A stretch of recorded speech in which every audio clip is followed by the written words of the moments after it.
Al-Nasir Muhammad was the ninth Mamluk Sultan of Egypt who ruled 3 times, from December 1293 to December 1294, from 1299 to 1309, and from 1309 till his death in 1341. Background: Al-Nasir Muhammad was born and died in Cairo. He was the younger son of Sultan Kalaran and the brother of Sultan al-Ashraf Khalil. He was born in Cairo at Kalat al-Jabal. His mother was of Mongol origin. His reign was in 3 stages, as he was deposed twice during his reign. First reign, 1293 to 1294. After the assassination of al-Ashraf Khalil in December 1293, he was installed as Sultan with Zayn ad-Din Kitbuffer as the regent and vice-sultan and Emir Sundra al-Shuri as vizier. As al-Nasir was only 9 years old, he was a sultan in name only. Kitbuffer and al-Shuri were the actual rulers of Egypt. The 2 emirs, Kitbuffer, who was of Mongol origin, and al-Shuri were rivals and did not get on with each other. Al-Shuja, with the support of the Berger Mamluks,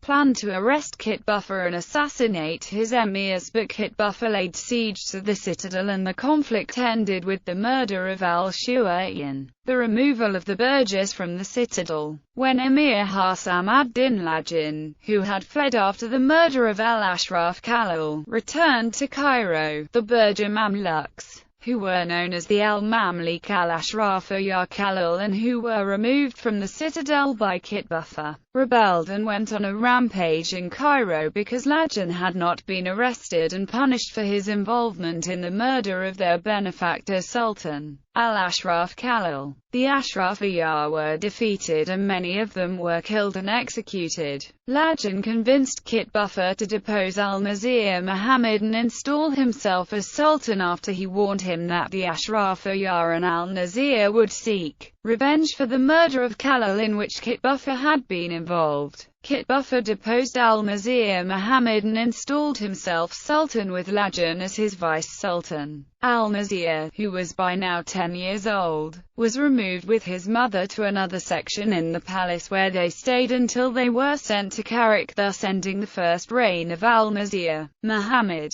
Second reign, 1299 to 1309. In 1296 Kitbuffer was deposed by his vice-sultan Lajin and he fled to Syria and died in 1297 while holding the post of the governor of Hama. Lajin ruled as a sultan until he was murdered with his vice-sultan Mungutima in 1299 by a group of emirs led by Saif al-Din Khurji. After the murder of Lajin and his vice-sultan, the emirs, including al-Baybars al-Jashnakir, assembled and decided to call al-Nasir Muhammad from Karak and re-install him as sultan with Emir Taja vice-sultan. But the recall of al-Nasir was delayed for some time as Emir Khurji, who murdered Lajin, and the Ashrafiyah emirs insisted that Taja should become the sultan and Khurji be the vice-sultan. At last al-Nasir was recalled and he arrived with his mother in Cairo amid widespread celebration by its population. Al-Nasir, who was by now 14 years old, was reinstalled with Saif ad-Din Selah, who was an Oirat Mongol as vice-sultan, and Baybars al-Jashnakir, who was a Circassian as Ostadar. Al-Nasir was, again, a nominal sultan, with the actual rulers being Salah and Baybars al-Jashnakir. The Berger Mamluks became more powerful during the second reign of al-Nasir Muhammad. They imposed taxes on people who needed their services or their protection. This official bribery was called Himayah. The rivals of the Burgess, who were led by Baybars al-Jashnakir, were the Salayya and the Manchuria emirs led by Salah and al-Ashrafi led by Emir Bafa. The Battle of Wadi al-Khazanda news reached Cairo that Ghazan was preparing to attack the Levant with a big army and about 30 crusade ships arrived. In Beirut, the emirs decided to send forces from Egypt to Syria, while the Crusader ships were destroyed by a storm before the Crusaders could get ashore. Ghazan, after arriving in Baghdad, had to change his plan after one of his commanders named Solomon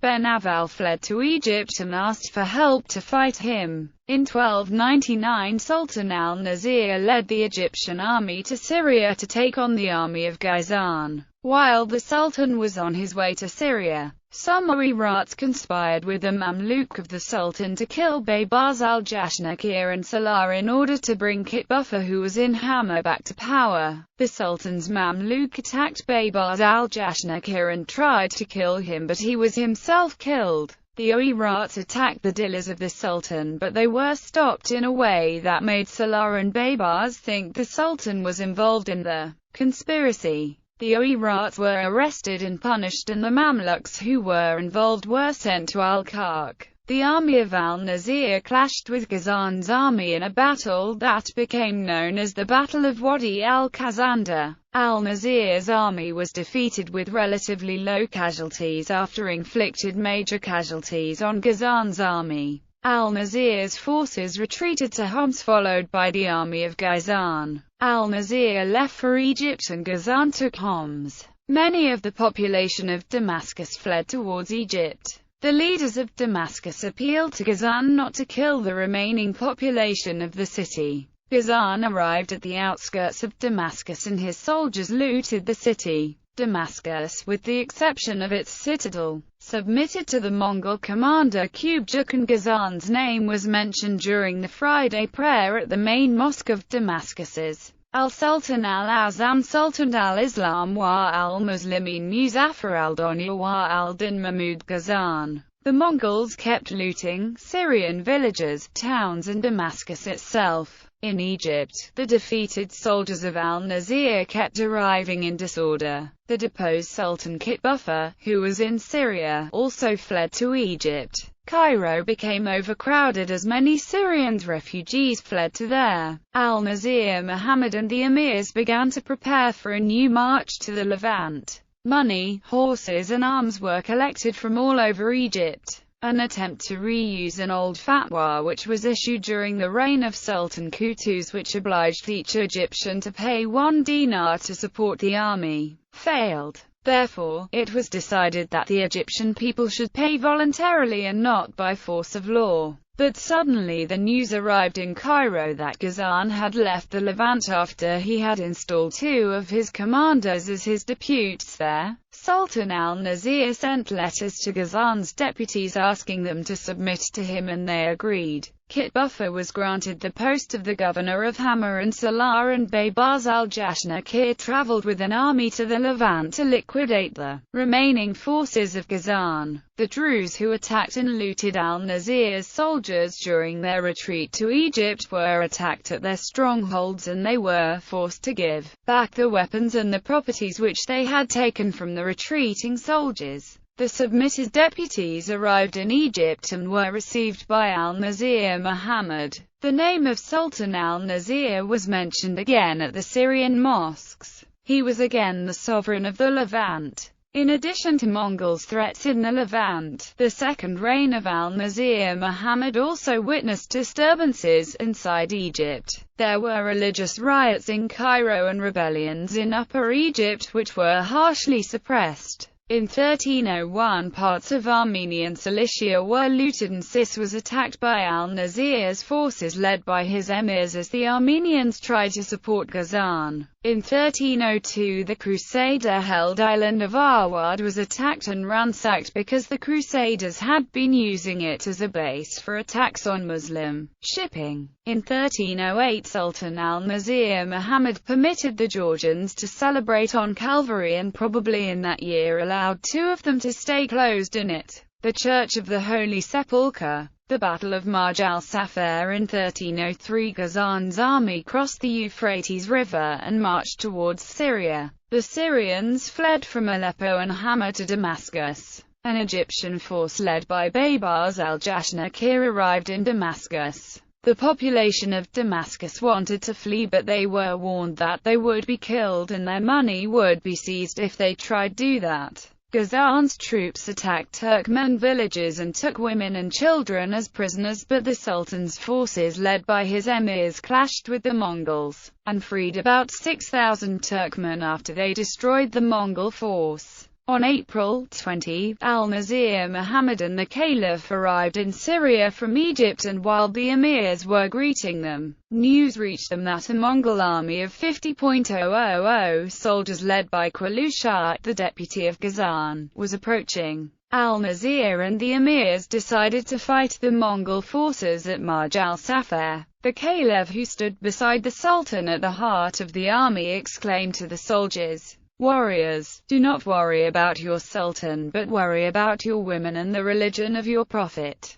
A force of about 10,000 men led by Qalusha attacked the right flank of Al-Nasir's army, but units led by Baybars and Salah gave their support and pushed Qalusha back. There was confusion on the battleground, as many thought that Al-Nasir's army had been defeated when they saw the Mongols passing the right flank of Al-Nasir's army. Qalusha withdrew to a mountain, also believing that he had won. But from his position on the mountain, he saw the army of Al-Nasir standing firm on the left flank, and his soldiers were filling the field. Qalusha was puzzled and asked an Egyptian emir who was taken prisoner about the army which he was seeing. The emir answered him that it was the army of the Sultan of Egypt. Qalusha was shocked, as he did not know that Al-Nasir has arrived with the Egyptian army. When Qalusha saw his army defeated and fleeing, he too fled at sunset. Next morning Qalusha returned to the battlefield, but he was defeated again. His third offensive happened early in the morning of the third day, but his army was utterly annihilated.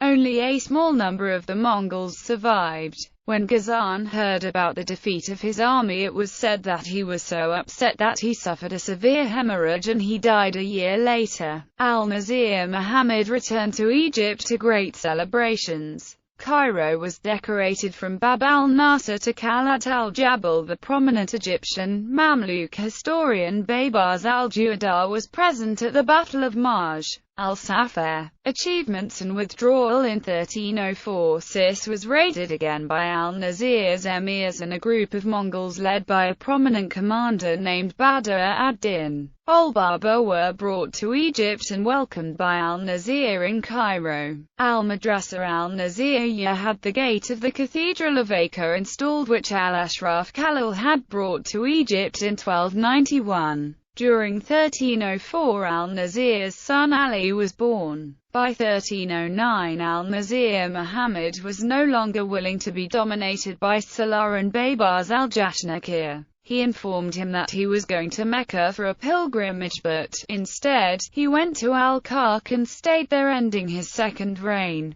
But Al-Nasir did not actually mean to resign. He knew he would not be able to rule while Baybars al-Jashnakir and Salah were in power, as sooner or later they would depose him or even kill him. Al-Nasir tried to arrest Baybars and Salah, but when he failed, he calculated that he would be able to make new alliances with the Sultanate deputies in the Levant who could offer him support against the two emirs for a return later to Egypt. When Al-Nasir refused to go back to Egypt, Baybars al-Jashnakir installed himself as the Sultan of Egypt, with Salah as his vice-sultan. Third reign, 1309 to 1341. Baybars al-Jashnakir ruled Egypt for 10 months and 24 days. His reign was marked by social unrest and threats from the Mongols and the Crusaders. The population of Egypt, who hated him, demanded the return of their beloved Sultan Al-Nasir Muhammad.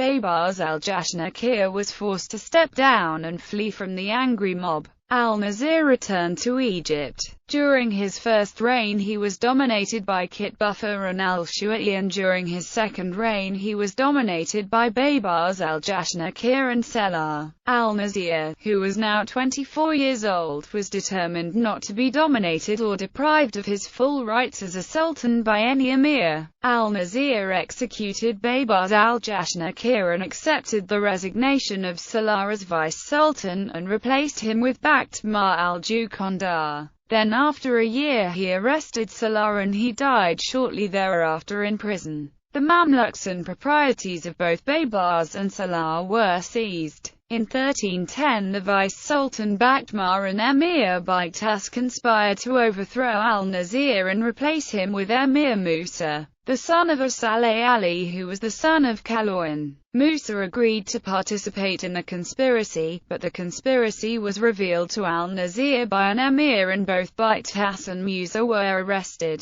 The vice-sultan Bakhtimar al-Jukondar was arrested a year later after being accused of plotting to overthrow Al-Nasir and take the throne for himself. Baybars al-Judar became the new vice-sultan. Because of his experience with the emirs and the plots, Al-Nasir Muhammad became very suspicious and very sensitive to criticism. He even exiled the caliph to Quz in 1338. Cracked down on corruption slowly but systematically. Al-Nasir Muhammad increased his power as sultan and took revenge on the emirs who had mistreated him in the past and on the emirs who plotted against him after his return to Egypt. He abolished a few official positions, seized the wealth and property of corrupt officials, discharged the Oirat Mongols from royal service and annulled the exceptional taxes and surcharges which were imposed on the common people by the authorities and which enriched officials and made the emirs more powerful. He employed Emir Ibn al-Waziri, a man who was known to be tough on corruption, as the head of Dar al-Adl, and every Monday the Sultan would listen to complaints from the common people against the officials and the emirs.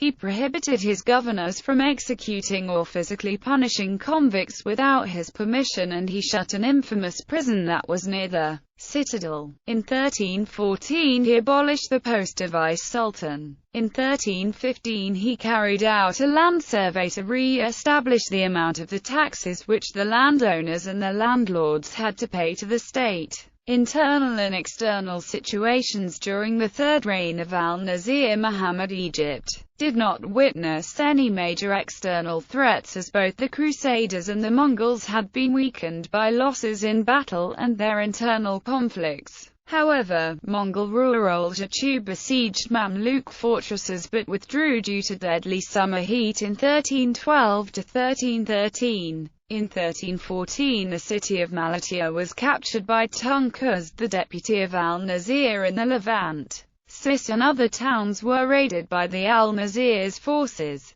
Inside Egypt, there were a few disorders in Upper Egypt due to law-breaking activities by Arabian tribesmen which were easily subdued. In February 1321, there was a serious disturbance between the Egyptian Muslim and Christian communities which developed after a few Christian churches were destroyed simultaneously in various parts of Egypt. This was followed by a series of fires at mosques and other buildings in Cairo. A few Christians were arrested as a result of these disturbances. Though the economy of Egypt flourished during the third reign of Al-Nasir, there were financial problems and a rise in prices caused by the circulation of underweight and alloyed coins. Al-Nasir minted a few thousand new coins to replace the spurious coins. Under Al-Nasir Muhammad, the position of Egypt as a political power grew. Foreign delegations and king's envoys with gifts visited Cairo, frequently seeking the help and the friendship of Al-Nasir. Among these visits were envoys from Pope John XXII and King Philip VI of France. The papal envoys arrived in Cairo in June 1327 with a gift and a letter from the Pope, who appealed to Al-Nasir to treat the Christians well and to protect the Christian holy places and to stop his attacks against Sis. Those were the first envoys of a pope to go to Egypt since the time of Sultan as-Saleh Ayyub. In February 1330, King Philip VI sent a delegation of 120 men who appealed to Al-Nasir to grant Philip the city of Jerusalem and surrounding areas along the Levantine coast. Al-Nasir reacted by insulting the French envoys and the king and ordered them to leave Egypt. Extraordinary public works were set in motion. He redug once again the canal connecting Alexandria with the Nile. It was open to traffic in 1311 and required work forces on a pharaonic scale. Some of his marvelous works in Cairo were the huge square that was called Al-Midan al-Naziri, Qasr al-Ablaq, and the restructuring of the E1, which was built by his father Kaloyan. In addition, he built madrasas, magnificent public baths, and renovated more than 30 mosques which belong to the most splendid examples of Islamic architecture. His own mosque in the citadel, which stands until today, was decorated with stone brought in triumph from the ruined Cathedral of Acre. He also added to his father's complex of structures Cairo's first sabil, a fountain for the use of all, especially welcome to the poor who might not have access to a well. Account of al-Malik al-Nasir in Ibn Battuta's book. Ibn Battuta was a famous traveler and arrived in Cairo while al-Malik al-Nasir was the Sultan. He related the following. The Sultan of Egypt at the time of my entry was Al-Malik al-Nasir Abul Fath Muhammad, son of Al-Malik al-Mansur Saif al-Din Qala and al-Salaya. Kalaran was known as Al-Alfi, the 1,000-man, because Al-Malik al-Sali bought him for 1,000 dinars of gold. He came originally from Kipchak. Al-Malik al-Nasir was a man of generous character and great virtues, and sufficient proof of his nobility is furnished by his devotion to the service of the two holy sanctuaries of Mecca and Medina, and the works of beneficence which he does every year to assist the pilgrims in furnishing camels loaded with provisions and water for those without means and the helpless, and for carrying those who cannot keep up with the caravan or are too weak to walk on foot, both on the Egyptian pilgrim road and on that from Damascus. He also built a great convent at Seleucus, in the outskirts of Cairo. Al-Nasir Muhammad's emblems and coins. Emblems: eagle, flower, lily, bundle. First reign, not available. Second reign, coins had al-Nasir's name inscribed as al-Sultan al-Malik al-Nasir Nasir al-Dunya wa al-Din. Also a title of his father Kaloran was inscribed on his coins as al-Malik al-Mansur. Third reign, Al-Nasir Muhammad had on his coins the following remarkable titles which are unique in Mamluks history: Al-Sultan al-Malik al-Nasir Nasir al-Din wa al-Dunya, Al-Sultan al-Malik al-Azam, Al-Sultan al-Malik Nasir al-Dunya wa al-Din Kashim Amir al-Mu'minin. Unique beseeching phrases that were inscribed on his coins were, As Nazro, and Kaladala Mulko wa Sultano.